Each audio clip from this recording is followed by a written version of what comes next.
one of the easy ways to get connected into the CFO's world, especially with AI, is to talk to him or her about a problem they're trying to solve and then use AI to go solve it for that CFO.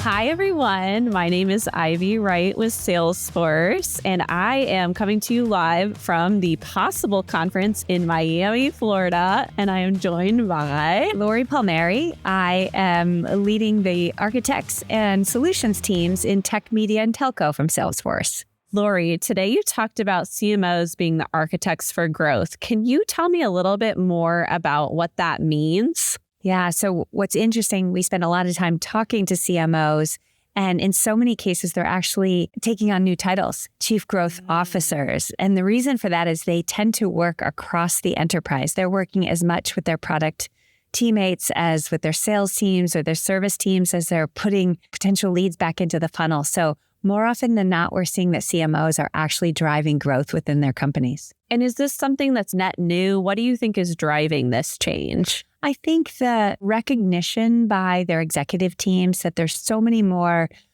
potential targets for their product. There's different segments that can be reached. There's new innovations at all times if they try to go up the funnel a bit and try to find some of the innovation in the market and bring it back to the product team. So this recognition that a CMO can sit in the middle of all of that and help on the front end with leads, but also help convert customers, and with the service equation that leads to the growth. We heard a lot today about speaking the language of the CFO or of these different groups within your company. How do you do that? So this is one of the biggest challenges that CMOs are talking about, is this ability to kind of translate all the work they're doing and the importance of the variation on the job to the CFO. Part of that has to do with helping them understand, like, what are the key metrics? What's the return on some of the investment that you've already given to the organization? You know, how am I measuring growth and the ability of the CMO to drive growth for the company? And in fact, in the room today, we had one of our colleagues, Aaron from SalesForce, talk about this, that one of the easy ways to get connected into the CFO's world, especially with AI, is to talk to him or her about a problem they're trying to solve and then use AI to go solve it for that CFO. And immediately they can start to see the impact that it could make on their world. So it's a great way, creative way to use the new technology to build bridges. Oh, yeah. And I love that point from Erin, because she followed it up with, and that's how you get the buy-in for your own project. That's right. That's right. It's very smart. So smart. Have you heard anything new about how CMOs are using AI and data? Any new use cases that are inspiring you? Yeah, I think the most interesting ways is when you think about Data Cloud as an abstraction layer that allows a CMO, a CIO, even a chief sales officer to work together so that data lives in a place that all those organizations can get access to. Then the moment you put agents on top of that collective data across the enterprise, it can start to take action on workflows that might touch multiple business units. So I think the CMO is playing really in a team sport using data and AI across their entire ELT is one of the new things I'm seeing. I'll also mention in the room today, we talked a little bit about, mostly we know marketing for the creative work that they do. And one of the CMOs had said, we don't want to lose that creative soul. Like, that's the importance of the work that we do. But using data to help fuel new ideas or bring new creativity is really how we should be thinking about using the data and keeping our creative soul. Oh, totally. And that's the mix, right? The mix between the human and the AI. They meet together at that creative point. That's right. Lauri, I would love to hear about something that has just given you inspiration recently. Yeah. In fact, our team in tech, media, telco get to touch some of the most interesting companies, be it large tech companies or some of the more interesting media or sports franchises. And to be honest, I think part of the sports organizations that are really pushing on fan experience differently, using data, not only when you're there at the event, but how they're targeting you, helping connect you to the players or, different folks in the sports world. The fan experience using data and AI at the center of it is really quite interesting. We have a large entertainment brand that's completely rethinking how a park experience may feel for you and your family. And so the way that you may have a customized itinerary in terms of planning your trip. And then, of course, when you're on site at the park, what kind of offers could be made to you or what kind of things could make your trip more comfortable. So I love this idea of sort of putting agents and AI at the center of our experiences, whether you're a fan or whether you're a customer or somebody engaging in the entertainment world. Love that. It makes it so much more personalized and special. It does. On the other hand, I would love to know about what's stressing you out. What is keeping you up at night? What are you trying to solve right now? Or even hearing from customers that's keeping them up at night? I think the speed at which this market is moving and our need to trial and experiment quickly and learn, and that not only means those of us that are leaders of organizations, but the teams under us, how do we push them to try things and accept failure, actually celebrate failure? I think that's going to be important for all of us. AI is a great example of that. We spent a lot of time in the room today talking about how we organize our operations around experimenting with AI or doing proofs of concept, but very quickly making trade-offs and decisions about where we're going to put investment when we start to see some of the payoff from these experiments. So having an organization that's willing to lean into it and move quickly, try it out, run into walls, and then keep going, I think that's going to be the biggest change we're all going to have to drive. And it makes me a little nervous. It's so funny because I feel like one of the things that we heard today over and over again is this kind of like, this is a big time for experimentation.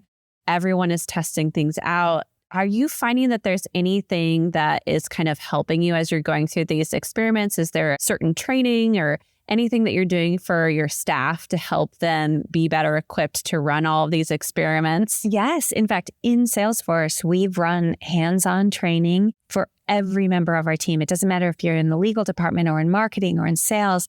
We bring them into a room and we have them building agents. We have them actually in the technology trying to figure out how it could make either their job better or their work better. So that's the quickest way we've been able to get it into the bloodstream of SalesForce.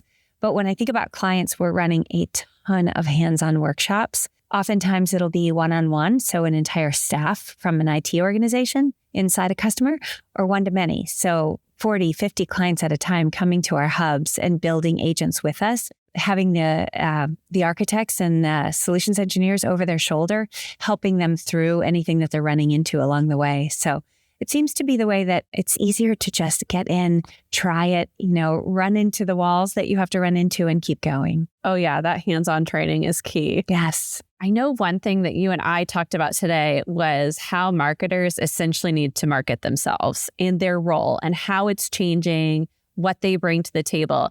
I would love for you to talk a little bit more about that, marketers marketing themselves, that kind of whole narrative. Yeah, in fact, and thankfully, Ariel is working with us as well as the team from the digital organization, helping us kind of reframe the role of the CMO. Let's look at it in the context of today's world, everything we just talked about, the changes in AI, the ability to do creative differently with AI, and your need to potentially reorganize or think differently about how you operate your organization. So in total, we're going to take all of those findings, all of those conversations, some of Ariel's insights and how he's helped change, our own marketing rhythm inside of Salesforce. And we're going to bring that to Cannes and invoke a conversation with some of our customers, with the agencies and some of the CMOs around the world. Nice. Was there anything that you heard today that was like a net new idea for you or just made you think like, I've got to incorporate this when I get back? Yeah. In fact, there was a discussion around loyalty. And typically we think of loyalty as how you target certain customers and build loyalty within that particular segment. The discussion today was about forging partnerships between brands. So an ability to extend your loyalty through another brand and find a different segment that maybe you hadn't reached before. So again, I think all of this just feeds our story around how data can be used in new ways, how that same data, whether in clean rooms or first-party data, can be used to forge partnerships that maybe otherwise would have been thought as unconventional. I love that. And I feel like it almost feels like we're building a community for our customers, right? We're building all these different partnerships that kind of round us out to this nice community. And that I feel like is new. It is. But, as consumers, as the buyers for all of these brands, we're well-rounded people. We have lots of different interests. We have lots of different communities. So it stands to reason that you would want to partner to reach, you or I differently based on kind of those unique needs. But I love to see that the CMOs are really trying something different here. Totally. I would love to know if you have a favorite Salesforce AI resource. This can be a piece of research. It can be a training tool, anything you want. But is there a favorite resource that you have for Salesforce AI? I feel like I'm going to give away my secrets here, but I'll do it anyway. Please do. We're taking them. So number one, there's a gentleman called Max Kirby. He's a technical architect in John Defoe's team through the new data cloud and AI teams. He's brilliant. Everything he says is brilliant. His thinking around not just singular agents that handle a use case, but autonomous agents and agents that start working interoperably with other agents, whether they're Salesforce agents or external. Max's work on that, I think, is really pushing the boundaries, and his ability to take a very complex narrative and turn it into something that we can share with customers and really provoke them, I think is fantastic. So watch this space. We're trying to capture a lot of Max's words, but if you get a chance to meet him, he's outstanding. Awesome. Any last words of wisdom or advice for marketers that are on this journey with AI right now? I would just say, get in there, experiment as much as you can, call your Salesforce team. We are happy to, bring your team together, work on use cases, or ultimately help you build agents and use data differently. So just don't delay, get in there and get to work.